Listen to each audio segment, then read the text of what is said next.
Assalamu alaikum dear students. Our today's topic is a lesson Papachi's Moth written by Arundhati Roy. Arundhati Roy एक Indian writer है, अभी ज़िंदा है। 1961 में इसका जन्म हुआ है, 1961, और इन्होंने एक किताब लिखी थी 1997 में, जिस किताब का नाम था God of small things. God of small things.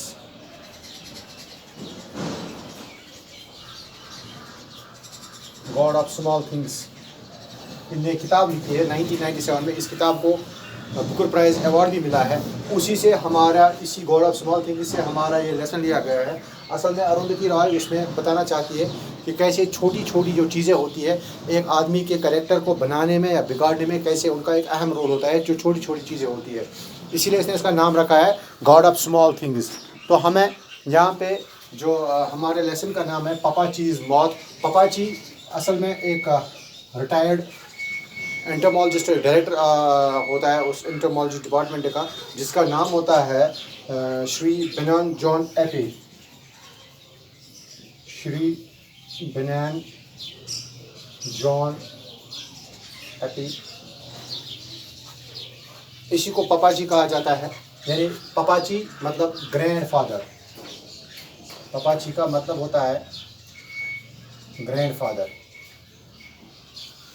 इसमें जो उसकी बुक है गॉड ऑफ स्मॉल थिंग्स, उसमें वो दो बच्चों का जिक्र करती है जो 31 साल बाद यूनाइटेड होते हैं, फिर से 7 साल की उम्र में बिछड़ जाते हैं, 31 साल की उम्र में फिर से मिल जाते हैं। कैसे उनके बिहेवियर को छोटी छोटी चीज़ों ने मॉडिफाई किया होता है, वही इसमें दिखाता है। यहाँ पे क्या है कि इस लेसन का नाम जो पापाचीज़ मॉथ है। मॉथ वो मतलब एक वो कीड़ा होता है, मकोड़ा होता है जो चलता है, जो उड़ने वाला होता है। यानी कशीर पर एक किस्म बुम्बुरा। तो इसने एक नया सा एक मॉथ डिस्कवर किया होता है, देखा होता है, लेकिन वो इसको पापाची जो उसको होता है बेनान जॉन एपी, इसके नाम पे उसका नाम नहीं रखा जाता है। ये सदमा उसको पहुंचता है, फिर उसकी ज़िंदगी कैसे चेंज हो जाती है ये हमें इस लेसन में पढ़ता है। उसका असर क्या इसके घर वालों में पड़ता है। इसका जब बिहेवियर चेंज होता है वो सिर्फ अपने डिपार्टमेंट के लिए चेंज नहीं होता है, बल्कि पूरे फैमिली के लिए, हर एक सोसाइटी, हर एक बंदे के लिए चेंज होता है। इसमें हमें यही कुछ देखना है। तो आज हम इसी को इंशाल्लाह पढ़ेंगे। Mamachi had started making pickles commercially soon after Papachi retired from government services in Delhi and came to live in Amman. The Kottayam Bible Society was having a fair and asked Mamachi to make some of her famous banana jam and tender mango pickle. It sold quickly, and Mamachi found that she had more orders than she could cope with. Thrilled with her success, she decided to persist with the pickles and jam, and soon found herself busy all year round. Papachi, for his part, was having trouble coping with the economy of retirement. He was 17 years older than Mamachi and realized with a shock that he was an old man home when his wife was still in her pride. यहाँ पे कहानी को शुरू कैसे किया जाता है। पापाची की जो मिसिस होती है, जिसका नाम यहाँ पे है Mamachi. Mamachi means grandmother. Grandmother असल में इसका नाम होता है सुषमा। सुषमा एपी। सुषमा ये यस, सुषमा एपी।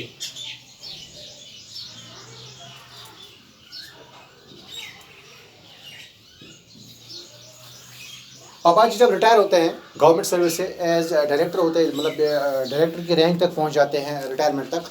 वहाँ से रिटायर होने के बाद जब ये घर आते हैं तो ये दिल्ली से शिफ्ट हो गए, क्योंकि डिपार्टमेंट हेड होता है दिल्ली में।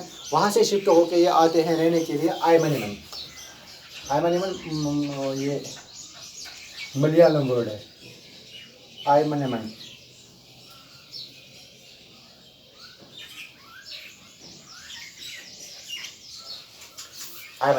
हाँ, वहाँ पे रहने के लिए आते हैं। मामा जी क्या करती है, इसको पता है अब इसका शौहर जो है रिटायर हो गया है, अब इसने पिकल्स बनाना यानी अचार बनाने शुरू करती है। Pickles on commercial level, pickle making यानी एम है तो अचार बनाऊँ करने खतर छो। आई थिंक यम रोज़न वाले तथ वना कोटायम बाइबल सोसाइटी, वो उनको ये वहाँ पे एक मेला होता है हर साल। इसने देखा कि लोगों ने इसको कहा कि आप बनाइए कुछ जैम बनाइए, आप मैंगो जैम या मैंगो पिकल बनाइए, या क्या कहते हैं केले का जैम बनाइए, आप ये बनाइए, इसकी बहुत अच्छी ख़रीदारी होगी यहाँ पे। जब ममाची को ये पता चला कि ये मेरी इस जैम को, मेरी इस पिकल को पसंद करते हैं, उसने बनाना शुरू किया। इसको जल्दी पता हुआ कि मैं जितना बना सकती हूँ लोगों की डिमांड उससे ज़्यादा है। तो अब इसने सोचा कि क्यों ना मैं साल भर यही काम करूँ, साल भर में पिकल्स बनाती रहूँगी, साल भर में जैम बनाती रहूँगी और लोग आते रहेंगे खाते, हमारा भी खाना दाना पानी चलता रहेगा। एम सोच एम बुद का थोड़ा बहुत। अलबत्ता जो इसका शौहर था, पप्पा जी जो था, मैंने पहले ही कहा इस पे एक सदमा हुआ था। उस सदमे की वजह से इसको लगा कि मेरे लिए ये ठीक बात नहीं है कि मैं इसका हाथ बटाऊँ या कुछ करूँ, ऐसा करूँ। तो दूसरी बात ये भी थी कि जो पप्पा जी था ये 17 ईयर्स ओल्डर था, 17 ईयर्स ओल्डर देन ममा जी। ये वो सदा वरी पान एज डिफरेंस, ये सदा वरी एज डिफरेंस आज, दैट मीन्स कि पापा जी बूढ़ा दिखता था और ममा जी बिल्कुल इसे छोटी दिखती थी।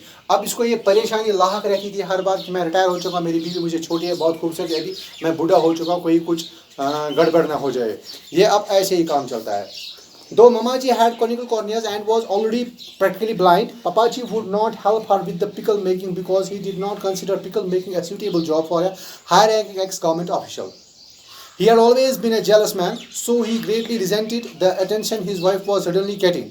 He slouched around the compound in his immaculately tailored suit, waving sullen circles around mounds of red chilies and freshly powdered yellow turmeric, watching Mamachi supervise the buying, the weighing, the salting and drying of lime and tender mangoes. Every night he beat her with a brass flower vase. The beatings weren't new, but what was new was only the frequency with which they took place. One night, Papachi broke the bow of Mamachi's violin and threw it in the river. तो फिर एक बार क्या होता है, यहाँ पे जो पपाची है उसको पता है मेरी बीवी मुझसे 17 साल छोटी है। अब इसको शक हो रहा है कहीं ये कुछ गड़बड़ ना कर दे क्योंकि मैं रिटायर हो चुका हूँ। और दूसरी बात यह है हमें समझना है जो ममाची है ये तकरीबन ब्लाइंड थी क्योंकि इसको कॉर्निकल कॉर्नियास था, इसको आंखों में वो ऑलरेडी गाज बिचार दिता कि बट ये जो पपाची था ये ममाची की कोई हेल्प नहीं करता था पिकल मेकिंग में, because he thought it disgrace to his job. ये सोचता था कि जो मैंने जॉब किया है, मैं डायरेक्टर की पोस्ट से रिटायर हो चुका हूँ, अब मैं अगर पिकल मेकिंग में इसकी मदद करूँ तो मेरी शान के खिलाफ हो जाएगा।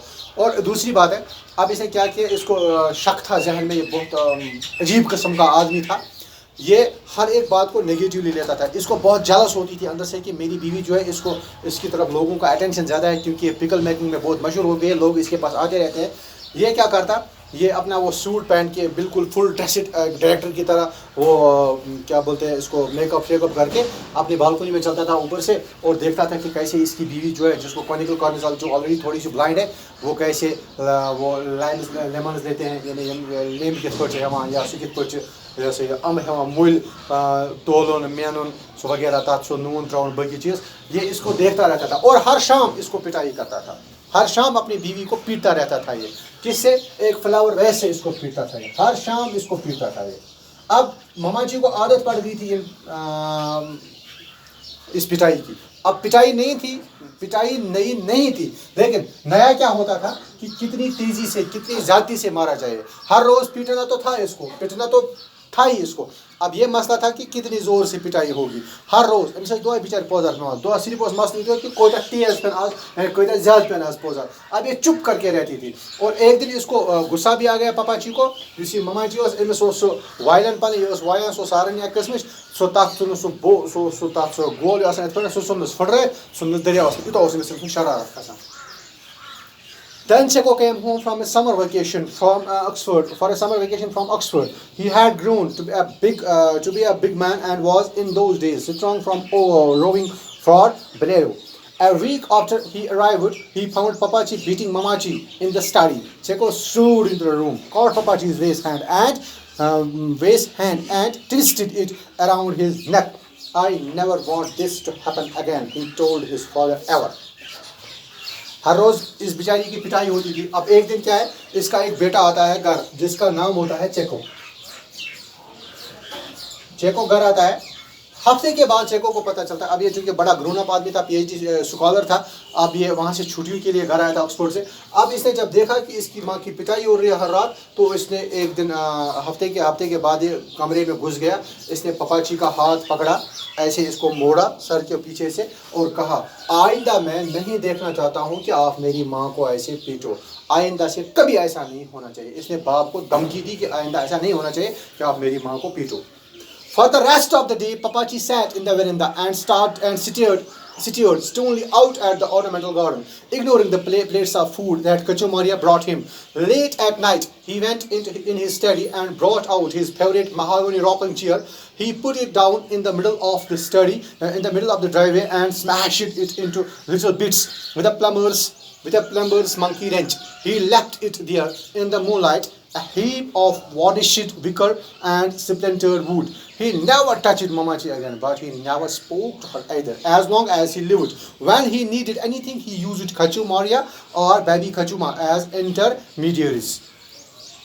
अब इसके बाद क्या हुआ, जो ही इसको अपने बेटे ने रोका कि आप मेरी माँ को नहीं मार सकते, उस रात वो बारात उस पर बहुत सख्त बीती। शाम का वक्त था।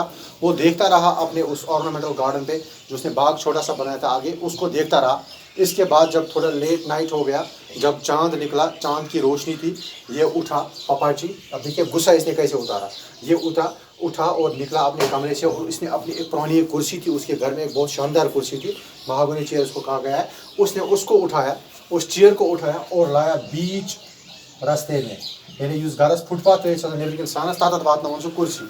और क्या किया, एक रेंच लाया, उन्होंने सो प्लास आख छान सुन प्लास ओन, और उससे उसके टुकड़े टुकड़े कर दिए उस कुर्सी के। सो कुर्सी से सारे फट रहे। एक्चुअली शरार, उस गुस्से से इसने उस कुर्सी को पूरा तोड़ डाला और रख दिया बीच में उस रास्ते में। अब वो कुर्सी नहीं थी, अब वो लकड़ियों का एक ढेर था, क्योंकि उसने उसको छोटे छोटे टुकड़ों में बांट दिया और उधर ही रख दिया। ये उसका एक गुस्सा करने का तरीका था। इसके बाद जिंदगी में उसने कभी ममाची को टच नहीं किया, जहाँ आईने में सहमत ही करे टच, और never talk to her again. और उसने जिंदगी में उसके बाद उसके साथ कभी बात भी नहीं की। यूता खोत में वन नीचे सुन शरारत एम कर जिंदगी में जा पन्ने खानदारी से कत की। अब अगर इसको कोई चीज़ ज़रूरत होती थी तो इनके घर में एक नौकर थी जिसका नाम था कचू मारिया, या उसका एक बच्चा था बेबी कचूमा, उन्हीं को बुलाता था ये बीच में। अगर इस चीज़ ज़रूरत पे खानदारी मंगन पे चीज़ पे ये हमन कर आलो मिली तो ये चीज़। In the evenings, when he knew visitors were expected, he would sit on the veranda and sew buttons that weren't missing onto his shirts. To create the impression that Mamachi neglected him. To some small degree, he did succeed in further corroding Amanaman's view of working wives. शाम को इसका मशगला रहता था, 4 बजे 5 बजे पकन उसमें पता आसा विकिस आसन यप नबरकन बाग वाग यप पार्क वारक यप लुक एवं पकान चीर अक्सर। तो ये क्या करता था, क्योंकि दिन में धूप होती थी, बहुत ज़्यादा लोग बाहर नहीं निकल सकते थे। ये क्या करता था, ये बैठा था अपने वेरंडा पे बाहर, ये वेरंडास पे नबरकन तो लागो सचन लागो उस की बटन लागे किमीज। इसके बटन टूटे हुए नहीं होते थे, लेकिन ये ऐसे ही सुई उठाता, धागा उठाता था और जैसे बटन लगाता है उस पर, क्यों, दिखाने के लिए लोगों को कि मेरी बीवी मुझे 17 साल छोटी है, अब इस एज में मुझे उसकी ज़रूरत है, लेकिन वो मेरा ख्याल नहीं रखती है। बटन टूटे हुए नहीं होते थे, ये ऐसे ही बस फजूल में ऐसे, क्योंकि अपनी बीवी को ये बाहर बदनाम करना, क्योंकि किसी इंसान की फितरत होती है कि वो दूसरे इंसान को बाहर बदनाम करने की कोशिश कर रहा है। तो इसकी भी फितरत ऐसी ही थी, अपनी बीवी को बदनाम करने के लिए ऐसा कुछ करता था। किसी हद तक ये इस बात में कामयाब भी होता था कि लोग इसकी तरफ देख के और समझते थे कि नहीं, देखो इसकी बीवी को ऐसा नहीं करना चाहिए था, इसकी बीवी को इसका काम करना चाहिए था। He bought the sky blue Plymouth from an old Englishman in Muller. He became a familiar sight in Amanaman, coasting importantly down the narrow road in his white car, looking outwardly elegant but sweating freely inside his woolen suits. He wouldn't allow Mamachi or anyone else in the family to use it or even sit in it. The Plymouth was Papachi's given. इसके बाद इसने क्या किया, पैसे वाला बंदा था, पैसे इसके पास थे, ये गया, इसने मनूर से एक अंग्रेज से एक गाड़ी खरीदी। वो पुरानी गाड़ी थी, स्काई ब्लू प्लाईमाउथ इसका नाम था, स्काई ब्लू प्लाईमाउथ एक गाड़ी थी, उसने ये खरीदी।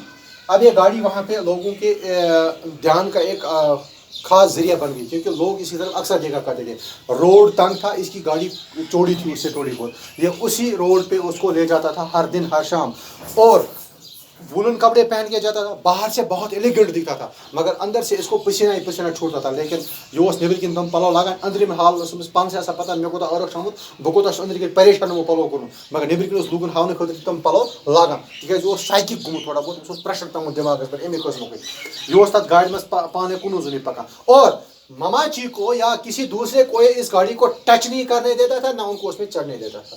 यो न तुम दिमाग गाड़ी खासना नो दिमाग टच करना, क्योंकि ये गाड़ी अब उसका एक रिवेंज बन गई थी। एमोशी एज बदल अमो को में से पे मोन ये चीज लाइन की दोय बस हम बदल बान गाड़ी पानस। Papaji had been an imperial entomologist at the Pusa Institute after independence. When the British left, his designation was changed from imperial entomologist to joint director entomology. The year he retired, he had risen to a rank equivalent to director. Papaji क्या था? असल में ये एक imperial entomologist था। entomologist जो है Tamil scientist से तमिल हुन साइंसदान है। कीड़ों का साइंटिस्ट जो होता है उसको entomologist कहा जाता है, इसलिए इन्हीं पे रिसर्च करता था। ये एक प्यूसा इंस्टीट्यूट है, उसी में एक इंपीरियल एंटोमोलॉजिस्ट था। जब अंग्रेज चले गए 1947 में, जब हिंदुस्तान आज़ाद हो गया, अंग्रेज चले गए, तो अंग्रेजों के चले जाने के बाद यहाँ की बहुत जो बड़ी बड़ी पोजीशनें जो थी, जो अंग्रेजों ने ले रखी थी, वो पोजीशनें खाली हो गई। तो इसका ये प्रमोशन हो गया और ये बन गया डिप्टी डायरेक्टर बन गया इसका।